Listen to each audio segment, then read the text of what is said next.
Hey there. Hello, everybody. Welcome to the League of Unreasonably Confident Women.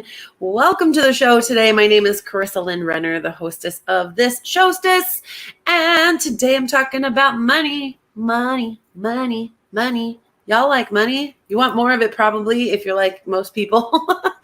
But maybe getting more of it seems kind of difficult or stressful or like not for you. Maybe it's for somebody else. Other people have money. So we're going to go into some of that today. We're going to go into some of the mindset, some of the things we can shift around, some of the things we need to release, become aware of a few things, and hopefully this serves you in a beautiful way in calling more wealth into your life.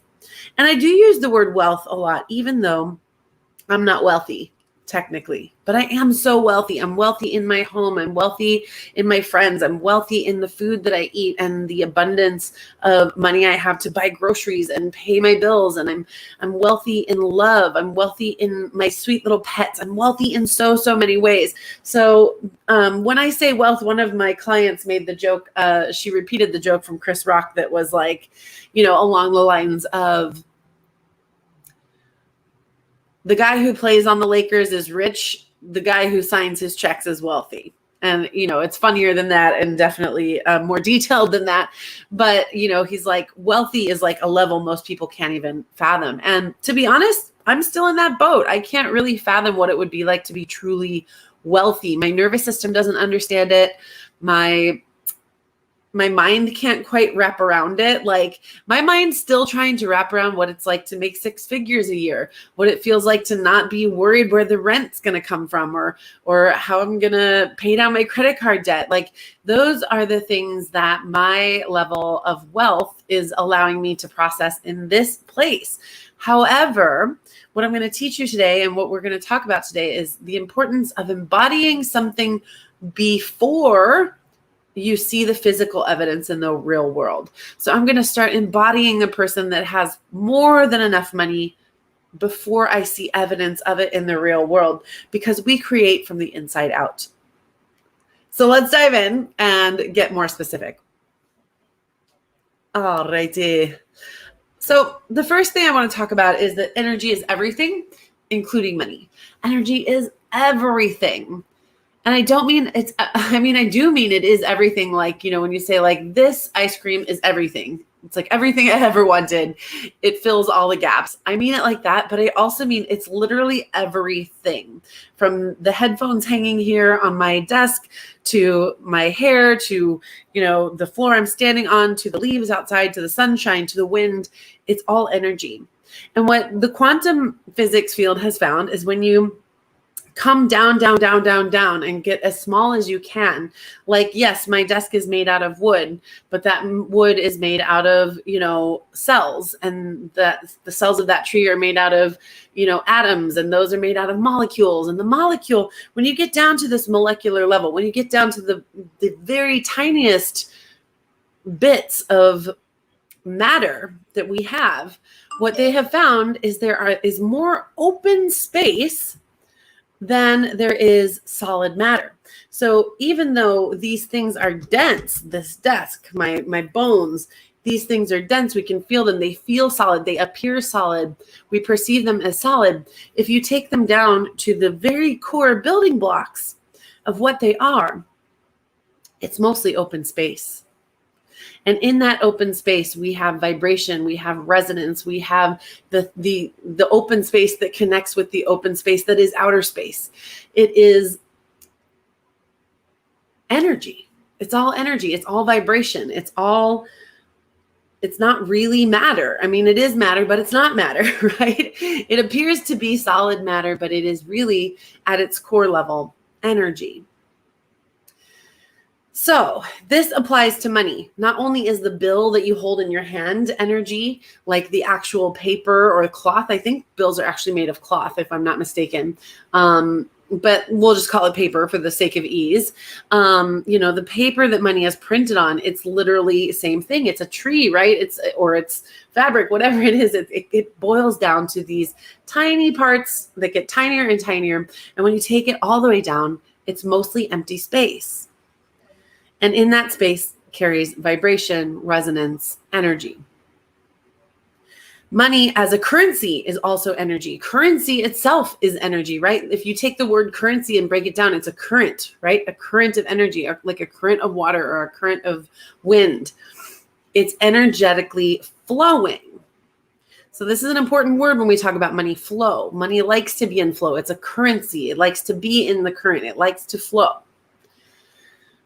But energy is a currency in as a whole, and money is a currency as a whole. So money likes to be in flow, and it's only energy. It comes from the same source that wind energy comes from. It comes from the same source that electrical energy comes from. And if you think about it, these things were there before we were able to make them into harnessed energy. So electricity, the potential for electricity was there before we made it into electricity that runs through our homes and our houses, right? Electricity wasn't invented, it was uncovered. And this is the same principle for wealth.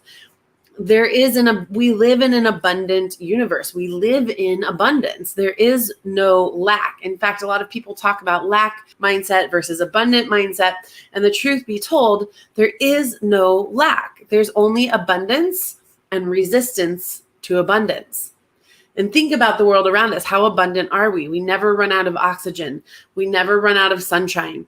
We never run out of wind. We never run out of grass. The earth, now granted, we try pretty hard as humans to damage this truth, but in and of itself, the universe is abundant. We have everything we need, and we have yet to run out of it. It's replenishable. We can replenish it. The earth replenishes it. Have you ever seen, when I lived in Claremont, we had this little suburb of San Diego. We had this back patio, and it had all these paver stones on the patio. And we had a garden that was in the back, and our roommates were growing vegetables like squash, zucchini, radishes, corn, all of this. It was beautiful. We had chickens. It was great. Now, one day I noticed as I'm sitting out on the back patio, 15, 20 feet from the garden, there is this little sprout coming up between the cracks of two paver stones. It's this little leaf. And we're like, how curious. This tiny plant found a way to grow in these cracks. Well, we let it grow thinking it's a weed. And honestly, none of us were super gardeners. Nobody was too worried about the weeds in the backyard. We just let it grow. And within a few weeks, maybe a few months, it grew a zucchini the size of a cat. It was a 20-pound zucchini. Okay. And it grew from the cracks of this tiny sliver of dirt between two pavers. Nature finds a way. We live in an abundant universe. And not only is our earth abundant, but when you take it out, there's infinite stars, there's infinite galaxies, infinite planets, infinite potential. We're never going to run out. Things have cycles. They live and die. Things change. Energy can get transmuted, transformed, but it's abundant by nature. And so when we take everything as energy, and energy is everything, and we take that and we add it together with we are living in a naturally abundant universe, and that's the natural state of the universe, then we get to understand and deduct that money is simply a currency of energy. And while we think, and we've been trained to believe that money comes from exchanging our time or services for money, and that our jobs provide us money, the real truth is the money comes through the job, but the universe provides the money. Because money, all in all, is just paper, which is more just empty space when you come down to it, right? But the paper, we gave the meaning to it. We give the meaning to it. If all of a sudden all of the currency in the world became nothing, and we decided as a collective in the planet that it was just paper and it was valueless, we would still find ways to earn money and to have value in our services, our products. We would begin to barter again. We would begin to trade our services. There would be a way for us to earn money without ever having physical money. We earned livings before we printed money. So the job and the paper that comes from the job, or the balance on your digital screen nowadays, if you're not handling much cash anymore, It's a reflection of your energy. It's a reflection of the job coming through you, the energetic current passing through your job and to you. And the energy you bring to your job changes the amount of money that you're able to receive from the job. Sometimes money shows up in very random places when we're open to receiving. Sometimes you receive the exact amount of money you needed. I got offered a position to teach a children's theater summer camp right when I wanted to go on tour with my band, and I needed to pay my rent for 3 months in advance, which at the time was about $1,800. And I needed that money so I could go out on tour and not worry about paying rent. I was like, I just need to pay it ahead of time so I can leave my home for 3 months and go out on the road. And if you've ever been a traveling musician, being out on the road, you kind of break even. There's not a ton of profit there usually, but sometimes there is. And right as I was wondering how I was going to do it, I got the offer to teach this summer camp, and it paid exactly what I needed, the exact amount. It was amazing. It's a miracle. So when you're open to these kinds of miracles, they do happen. Money happens in flow states. Money happens in a current.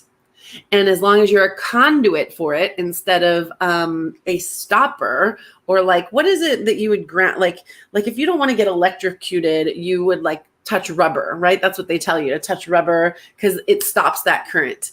So the question is, are you being that piece of rubber or that non-conductive material when it comes to money? And we'll get into what that means a little bit more, because we can obviously be the reason we don't have money. In fact, you're the only reason you don't have money, and you're the only reason you do have money. And not just you, but your subconscious. 95% of your operating level, your energy, your vibration is determined by the subconscious mind. And only 5% of it is a conscious thought pattern. But the good news is we have control over some of our thoughts, and we can begin to shift this in the body, in the nervous system, in the subconscious, through the body. We can become that conduit for wealth. And it starts with some mindset stuff. So the next thing we're going to talk about is it's more, oh, cool. I made that one a ticker. I'll let it scroll. Why not? So it's more about a feeling than actual money. So we all want money, right? It's like, even as I'm teaching this, I'm like, I want more money. I for surely want more money. But it's not the money I want, because again, money's just paper. It's just stuff that sits in my wallet, or I have a coffee can with some cash in it. It's like it's just stuff that sits in a coffee can. It's not the actual money I want, because the money itself is just stuff. It's just stuff. What I want is to have to work less, which means more freedom, right? I want more freedom. What I want is to feel really happy, like when I go on vacation or I treat myself to a nice bottle of champagne and some charcuterie. That makes me feel really happy. It makes me feel really abundant. And so it's not really the money that I want. It's the charcuterie and champagne that I want, right? It's not the money I want. It's the clout I want. It's not the money I want. It's the impact I want. It's not the money I want. It's the exploration, the freedom, the travel, the delicious meals, the things that come with money. There's that saying, and we're going to get into sayings about money pretty deeply here in just a moment, but there's that saying that, money can't buy you happiness. And I really don't agree. Like, money can buy you happiness. If travel makes you happy, money can buy it. And, if a new dog makes you happy, money can buy it, and it can pay for the food. It can pay for the vet bills, right? So money can buy happiness. But I think where that phrase comes from is that if you're empty inside and nothing makes you happy, the paper money isn't going to do it either. We have to start from within. And so this is where it's more about a feeling than actual money comes into play. This is how we manifest more money, and it's also how we begin to experience wealth before we have physical evidence of wealth. So before your bank account ever changes, before your bills get easier to pay, before you're debt-free or a homeowner or a yacht owner or a private jet owner, however far you want to take this, first, you have to build that experience. We manifest from the inside out. And a big part of manifestation is sitting in the energy of the thing you want. of embodying what you want right now instead of waiting for physical evidence.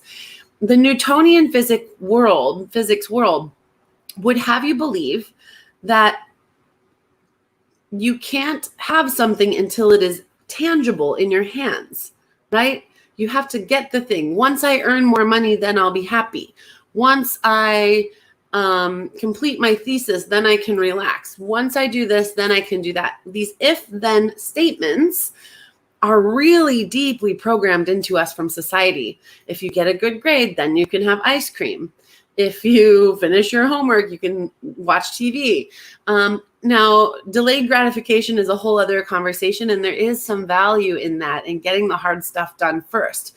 But we've been taught that we have to earn everything, that we have to work really hard for it, and that we can't enjoy it until it's here. The retirement model is a beautiful example of this. I have to work my whole life, sacrificing so much to a job that I don't enjoy.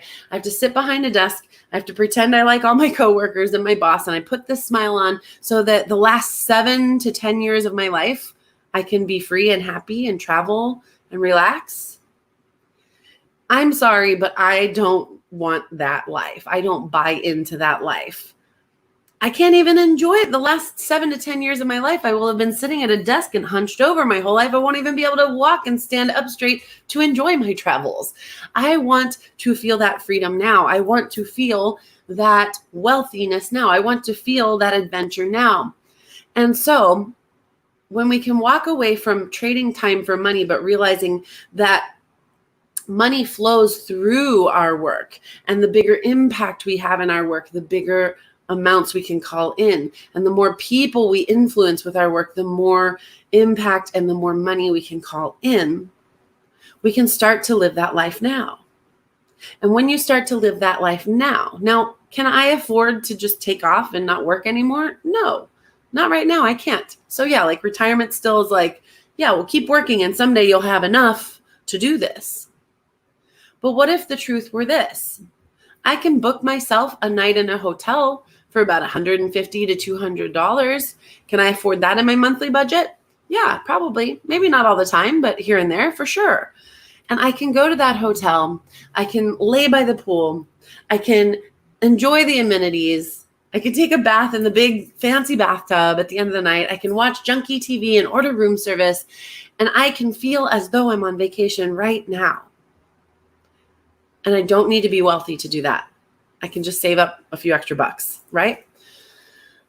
The other ways that you could do this, because it's not everybody wants just luxury, right? Some people want impact. And honestly, if you're the kind of person who wants impact with your money, I want you to have money. I want you to have a lot of it so you can make a big impact.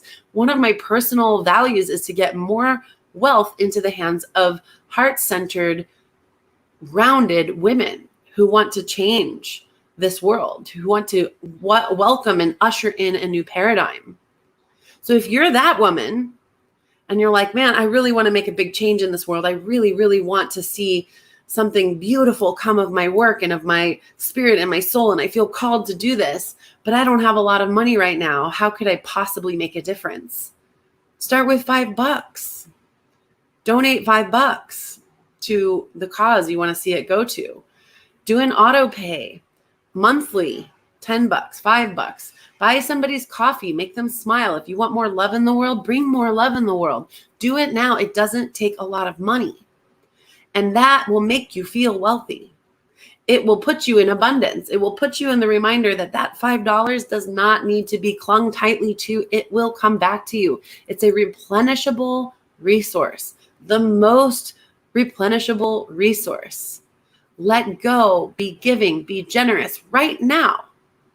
And the universe and the physical world will start to follow suit. Oh, she understands that she can have more money. Oh, she wants to make impact with her money. Oh, she wants to give, create more love, create more harmony. She wants to help. Why wouldn't the universe give you more money for that? And when you begin to feel from the inside out that you are that person who has plenty to spare and who can help and who can make an impact, the world starts to reflect it back to you. Opportunities come up. People notice a change in your energy and maybe give you a raise. Maybe you attract more clients. It all reflects back to you, but it starts within. So rather than asking how much money do you want, what do you want to buy with it? Ask yourself, when you have the thing you want to buy with X amount of dollars that you want, how are you going to feel? So imagine yourself sunbathing on the front of that yacht. Imagine yourself getting your pilot's license and taking a small plane to South America.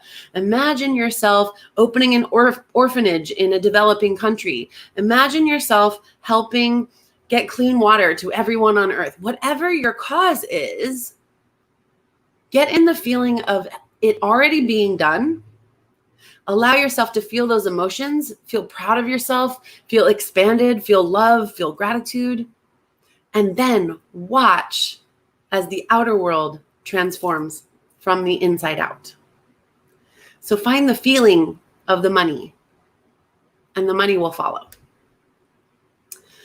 The next thing is that stewardship is just as important as attraction. So we talk about law of attraction all the time. It's a really buzzy, hot topic. The Secret, the movie in 2008. I just watched it for the first time, by the way, and it was a cute movie, but I don't think it represents law of attraction very well. Like, I don't know, whatever. That's not on topic. The law of attraction has lots of buzz. People know about it. It's very popular. And rightfully so. It's a really great thing. Like attracts like. How are you being? That's what you're going to be calling more of. That's more of what you're manifesting. I've found it to be very true in my life. I'm somebody who believes in instant manifestations. The other day I was down on my dad's dock and there was this like sharp piece of metal sticking out. And I kind of like tissed my dad because I'm like, my dad is, in his late 60s. He's got this piece of sharp metal. I'm like, somebody's going to really hurt themselves on this.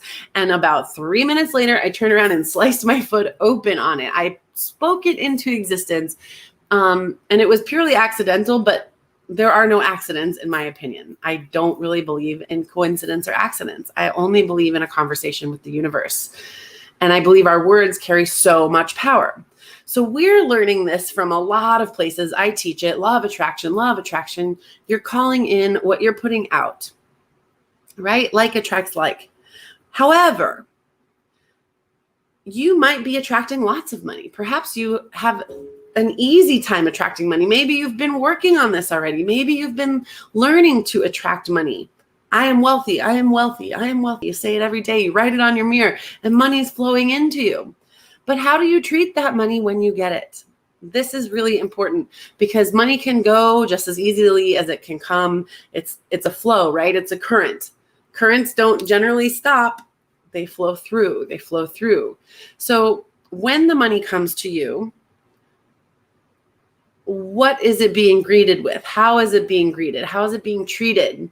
How are you stewarding it? And I didn't understand this word at first until I really applied it to an airline. And I thought about stewardess or steward, which now we don't call them that anymore. They're flight attendants, right? But back in the day, they were called stewardesses.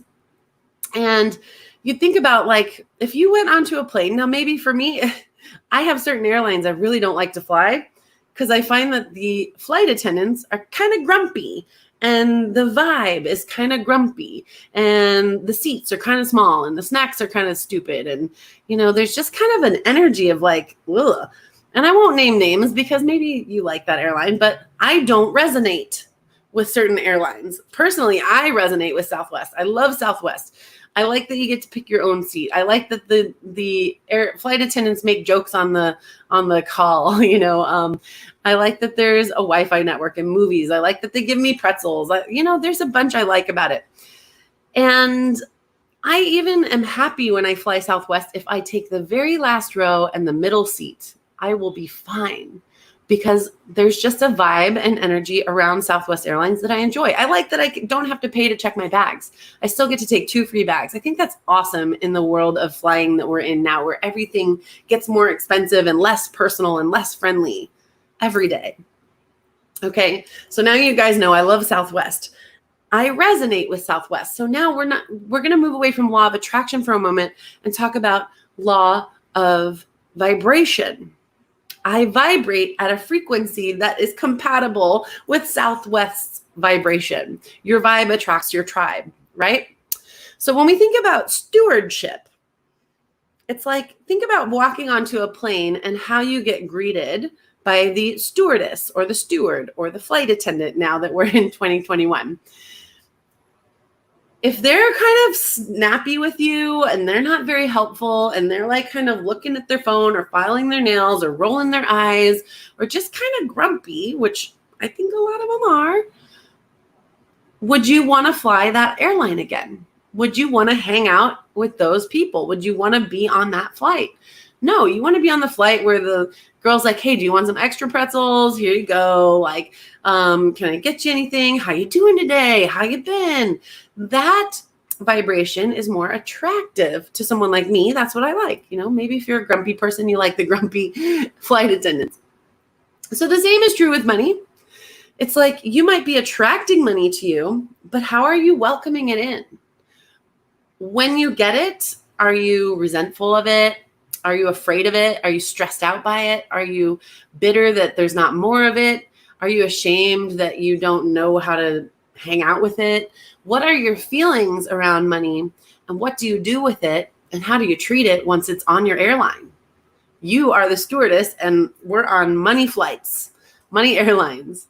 When those bills walk in and sit on the seats, do they feel welcome? Do they feel comfortable? Do they have enough leg room? Do you offer them something to eat and drink? Or are you kind of rude and squish them in with everybody and make them pay for extra baggage? Okay, that analogy went pretty far, but hopefully you're starting to understand that it's not just about acquiring money. It's also about what you do once you have it, how you vibrate. What is your law of vibration?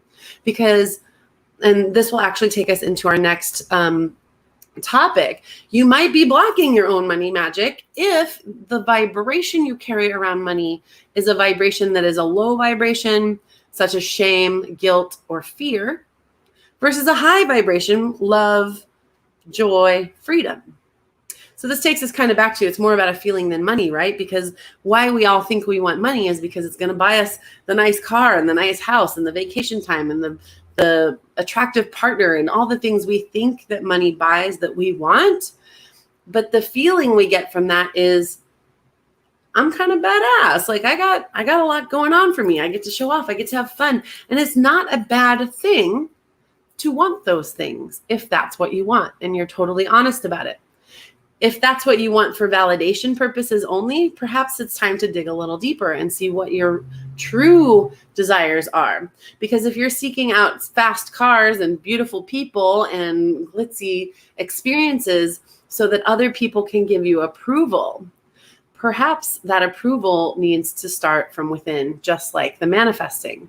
How can you approve of yourself? How can you validate yourself?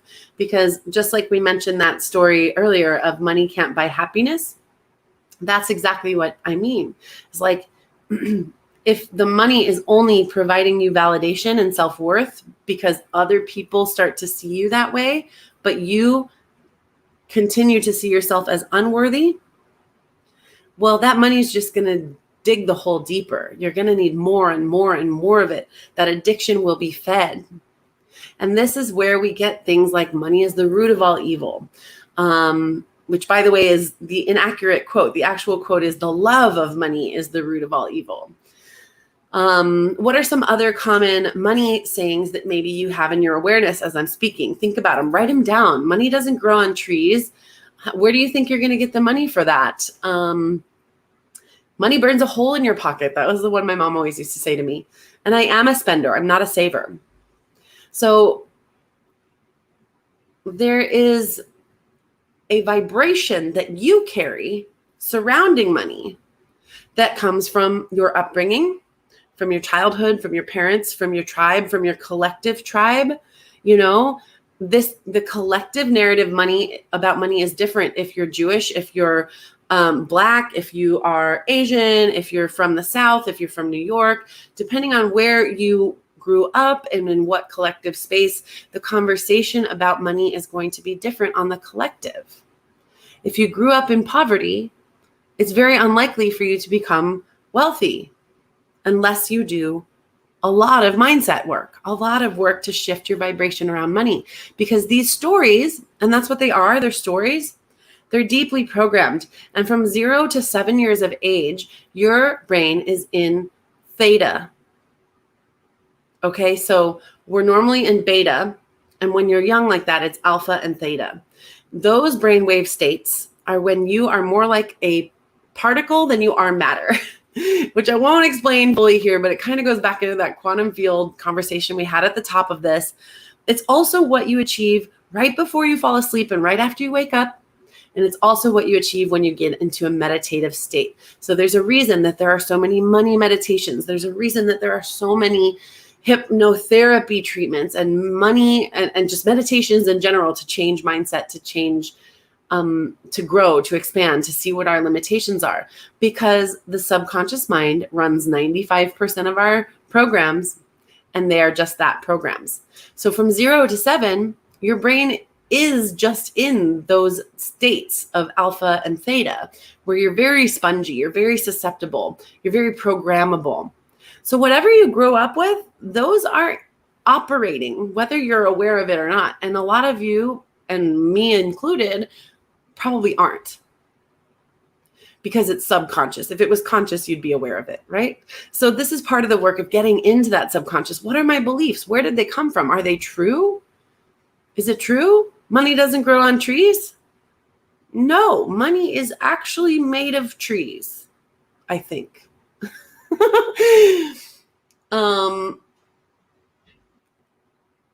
You have to be a hard worker to make your way to the top. You have to work hard for your money. Is that true? Well, no. Have you ever met anybody with an OnlyFans? No judgment, by the way. I think it's awesome. But is that like hard labor to make a lot of money? No, not really. It's just showing up on camera and being sensual, being vulnerable, right?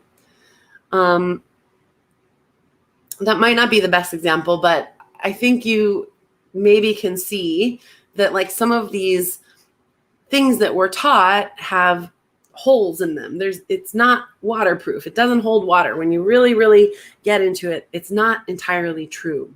So the job we have in order to become more wealthy, in order to become more abundant and autonomous and sovereign in our wealthiness, in our state of energy surrounding money, we have to start to unravel some of those things that we internalized as children. And it doesn't make anyone wrong. I mean, the statements are wrong, but your parents aren't wrong for teaching them to you. That's what they believed. Beliefs are handed down through tribe, through community, you know? It's just what it is. So there's no fault here, but there's also a lot of non-truth here.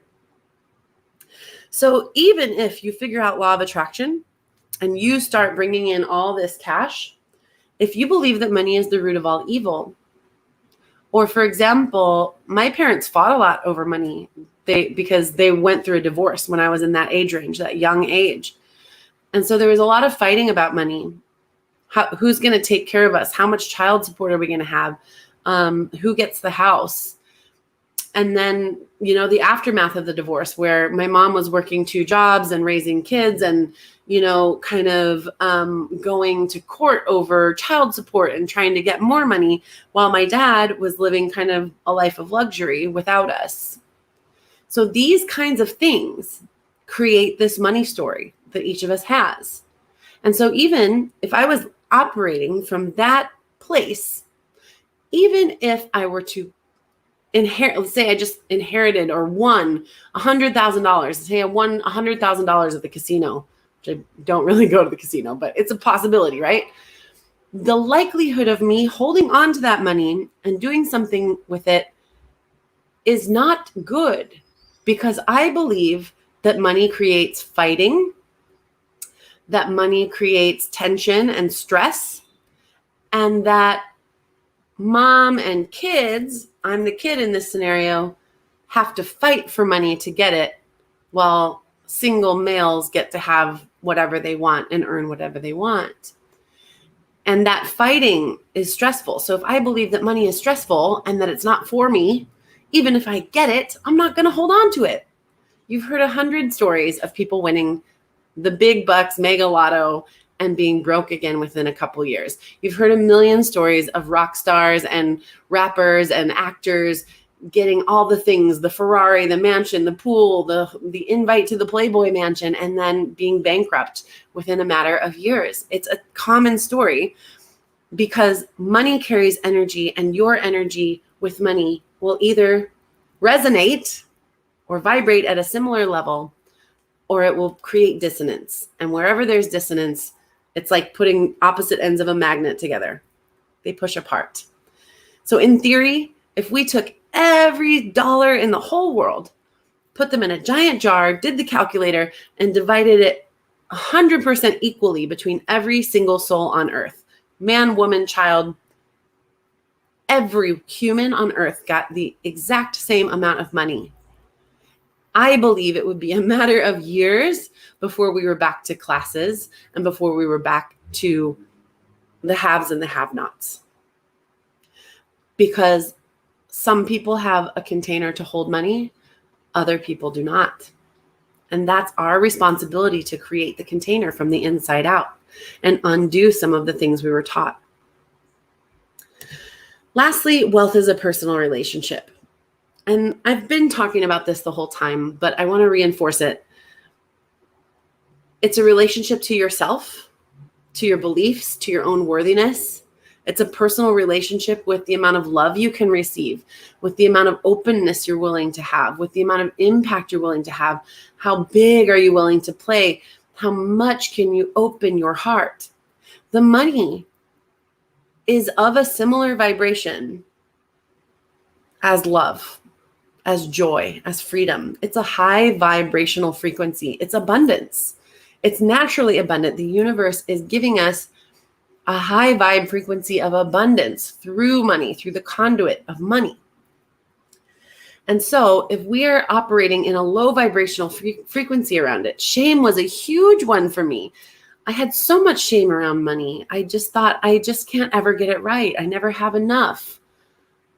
My mom thinks I'm a failure because I haven't figured it out. I have to work so hard. I had 3 or 4 jobs for so long just to pay the rent. I'm always broke. I'm a starving artist. I'm a musician. There's all these stories, and many of them caused me shame. I can't pay back my loans. I can't pay back. I had to go to dinner with my friends and have them front me money, and I'd pay them back later. Or I'd have to skip out on going to things I wanted to do because I didn't have the money. Or I'd run up my credit card debt because I didn't have the money, but I didn't want to miss out on the things. So I'd charge things to a card that I can't afford. And then the resonance of that would be that I can't afford it, and I'd never pay those back, and the bills would amount, and those bills would create more and more shame. So you can see why this relationship with money is very personal. And if you made an avatar out of money, be it either a lover or a best friend,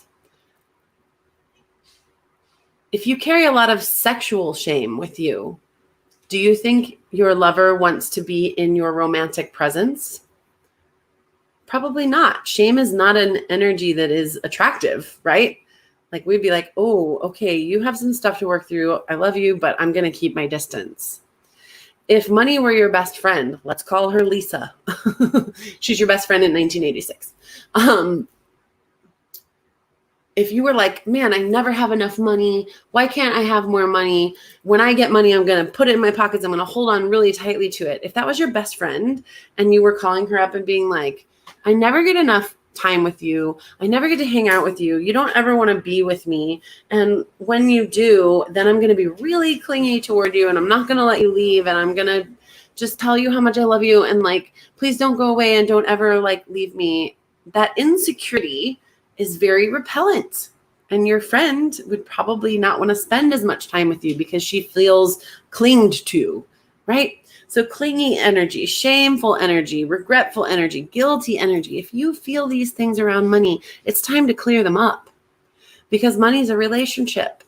It's a relationship with yourself, your willingness to receive, your willingness to forgive, your willingness to expand, to grow. And it's also a relationship with the money itself. If you were money, would you want to hang out with you? Are you nice to your money? Do you thank your money for what it does for you? Do you hang out with it? Do you take it to lunch? Do you have fun with your money? Money likes to have fun. Money likes to provide things. Money likes to be in service. Money is meant to be of service. It's not meant to be hoarded away and stashed, right? And the irony is, when you hold on loosely, more of it accumulates. But when you squeeze really, really tight and you hold on and you penny pinch and you cling to your money like there's no more, it's a lack mindset, and it puts a stop in that currency. It puts a stop in that flow. And money likes to be in flow. It wants to be in circulation. And it likes to hang out with the people who are fun to hang out with. So ask yourself if that's you. What needs to be cleared up? What needs love? What needs attention? How can you put yourself in the frequency of love, which is very similar to the frequency of money? Now, not all money carries the same frequency. It depends on kind of how it's coming to you. For example, let's say you're a drug dealer. Okay. You might be making tons of money, but it's probably leaving just as fast as it comes in. That money has a kind of a sad vibration. It has kind of a harmful vibration. We're creating harm in the world. We're creating addiction. We're creating suffering. We're creating debt and problems in other people's lives. It doesn't carry a high vibration. That money is kind of like, it's almost like dirty money, right? And you can imagine, like, if you were paid to keep a secret that felt really bad to hold on to that secret, it's kind of like dirty money. So it's like that money doesn't carry the same vibration as the money you might earn doing something that makes some good in the world, or sharing your gifts, sharing your talent, or, just doing some sort of honest work. But the money we want is that high vibe money. We don't want the dirty money. It's there. But like I said, you can probably get it and then it would probably leave just as fast. Like, have you ever known bartenders? Like, they make a ton of money and yet they spend it immediately, and it's mostly on alcohol. That's a stereotype. I apologize if I've offended you, bartender life. But if you ask a lot of former bartenders to say, I'd make so much money, and it would be right out the window within a matter of days on whatever, food, drinks, drugs, rent, it's gone. So the high vibe money is what we're going for. That's what we want. And we must become a vibrational match for it. We must become a high vibe vibrational match for that money. We have to call it in. And then when it gets to our house, we need to welcome it into a beautiful party. And like, hey, thanks for flying with us today. Can I get you something to drink? Would you like some pretzels? Do you need a blanket? Are you chilly? How you doing? Okay, great. I'm going to leave you alone now and let you have some fun. You let me know if you need me. How are you stewarding that money? And once you have it, what do you believe about it? Do you believe it's a good thing? Do you believe it's helping you? Do you believe you're bad if you have money? Do you believe you're bad if you don't have money? What do you believe? These are important things. These shifts will make a huge difference. So it's a relationship with yourself, and it's a relationship with source energy. That's all it is. Abundance comes from source. I'd love to hear your comments, your questions, and I'd love to hear what your money stories are, like those things like money doesn't grow on trees. I always find those really, really interesting from people, what you were told about money as you were growing up. And let's see if we can counteract some of those opinions with some universal truths. Thank you so much for watching. I hope you have a wonderful day. And we're going to go on over to the fancy outro. My name's Carissa Lynn Renner. Thank you so much for watching. Thank you so much for tuning in. I really hope you enjoyed today's episode. And remember, if you did love what you received today, please be generous with it. Share it out into the world. Tag a friend who might want to hear it as well. And help me end up not in the spam folder of the internet, but rather in the hands and ears of somebody who could really use this and love it as much as we do. We're live every single Friday here on Facebook at 12 p.m. And there's an exclusive community you can join to get all the behind the scenes action. Link is in the comments below. I'll see you next week. Thank you so much.